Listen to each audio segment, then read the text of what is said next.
You join the police because you want to catch the bad guys.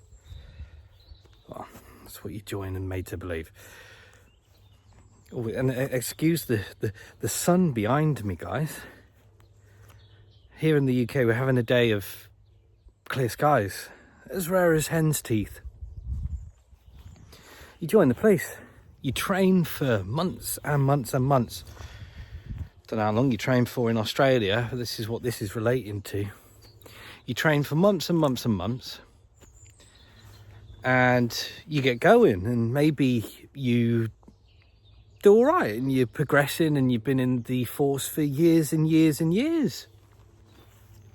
Only for a mandate to come along and say, hey, you want to keep your job, boy? You got to take this juice.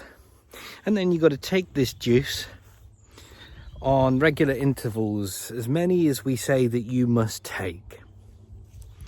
And let's say initially you're slightly cautious over that, to the point of this actual article that I'm referring to.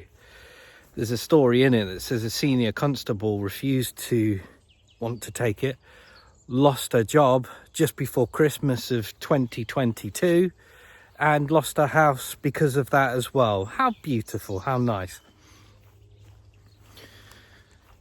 In the Australian Federal Police, now there's different arms of it, but only recently in the federal side of the police, they have dropped the requirement of the juice mandate.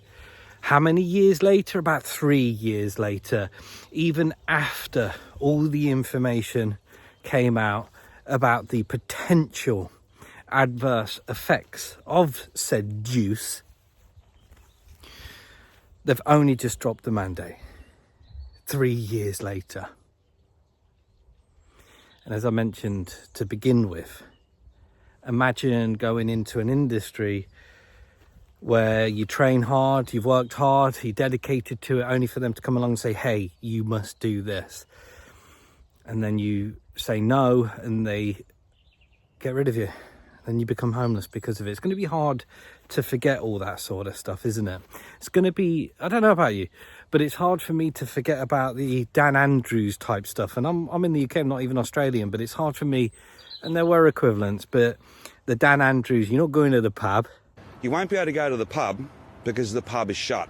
With the current thing, how that might impact and what that will do, or what could come about. No, it's not a fact of living in fear or apprehension. I'm certainly not doing that. In fact, today I'm doing a rare thing of enjoying the sun rays while I can. No, not living in fear. But it's just worthwhile remembering, keeping in the background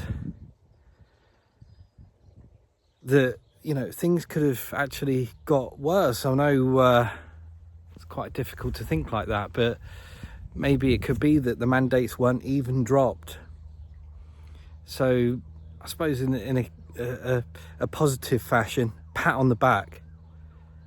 But just, you know, it's worthwhile just keeping it in the background there, that if you ever needed to stand firm, make strong decisions, then you might have to do something like that in the future as well. Who knows, eh? In the meantime, if you're in the UK, enjoy it, or wherever you may be. Have a great day. Ta-ta.